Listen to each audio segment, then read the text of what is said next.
सब कुछ अच्छा अच्छा थोड़ा ना होगा यार जिंदगी में। कभी कभी बुरे चैप्टर भी आते हैं। और मजे की बात यह है ना कि वही आपको सबसे ज्यादा सिखा कर जाते हैं।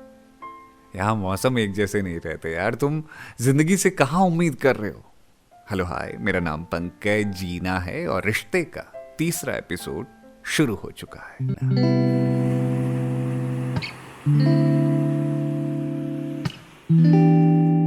तो कैसे हो आप? जिंदगी में सब ठीक है ना? यहाँ भी सब कुछ ठीक ठाक है। तो पिछले 2 एपिसोड में हमने शक और परफेक्शन के बारे में बात की। जहाँ परफेक्शन ढूंढते ढूंढते आजकल हम रिश्ते खो दे रहे हैं, वहीं शक एक ऐसी वजह है जिससे हर रिश्ता खत्म हो सकता है। पर आज हम बात करने वाले हैं धोखे के बारे में। ये सुनते ही ना मेरे दिमाग में एक शेर याद आने लगता है बशीर बद्र साहब का कि कुछ तो मजबूरियां रही होंगी, यूं ही कोई बेवफा नहीं होता। आजकल शादियों का सीजन चल रहा है, तो कईयों के घर जुड़ रहे हैं तो कईयों के दिल टूट रहे हैं। तो ऐसे में कई लोगों को लग रहा है कि यार इतने साल तक मेरे साथ रिश्ते में रहने के बाद वो किसी और का हो गई या हो गया। अब मैं एक कहानी को जानता हूं। यह लड़का 4 साल से एक रिश्ते में था। दोनों एक दूसरे से खूब बातें करते थे और दोनों लगभग ऐसे थे जैसे पति पत्नी एक दूसरे के साथ। वो अपने दफ्तर का सारा हाल उसे बताता था, वो अपने घर का। वो बताता था कि आज कौन उसके दफ्तर में आया, किसने क्या बात कही, और वो बताती थी कि मोहल्ले की आंटी ने आज क्या बनाया, किसने क्या कहा।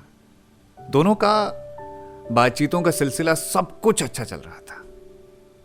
फिर कभी कभी वो फ्यूचर को लेकर बात करते तो काफी गहरी बातें हो जाती। लड़की की जब उम्र बढ़ रही होती है ना, तो घर वालों को टेंशन जरूर होती है। लड़की बोझ लगे ना लगे, पर लड़की विदा तो करनी ही होती है। और एक आम हिंदुस्तानी परिवार की तरह देखें तो यहां अक्सर ऐसा होता है। अब एक रोज ऐसा हुआ कि लड़की ने एक रिश्ते को हां कह दी। लड़के को लगा कि लड़की बेवफा है, उसने उसकी एक नहीं सुनी और वो सीधे किसी और की हो गई। लड़की को लगा कि माँ बाप बूढ़े हो रहे हैं, उनकी आंखों में उम्मीदें हैं और ऐसे कैसे किसी की उम्मीदों को तोड़ा जाए। इसीलिए अपनी खुशियों को दफन कर देती हूं और माँ बाप की खुशी में ही खुशी को अपना लेती हूं। जब मैं इस नजरिए से देखता हूं ना, तो मुझे समझ नहीं आता कि मैं किसे गलत कहूं। आप किसे गलत कहेंगे? लड़के को गलत कहेंगे, लड़की को गलत कहेंगे, या फिर दोनों के हालातों को गलत कहेंगे? कई बार अपनी खुशियों को दफन कर हम दूसरों की खुशियों की खातिर जिंदगी भर के लिए गम अपना लेते हैं। हमारा जो पार्टनर होता है वो हमें बेवफा कहता है और हम खुद भी कभी खुश नहीं रह पाते।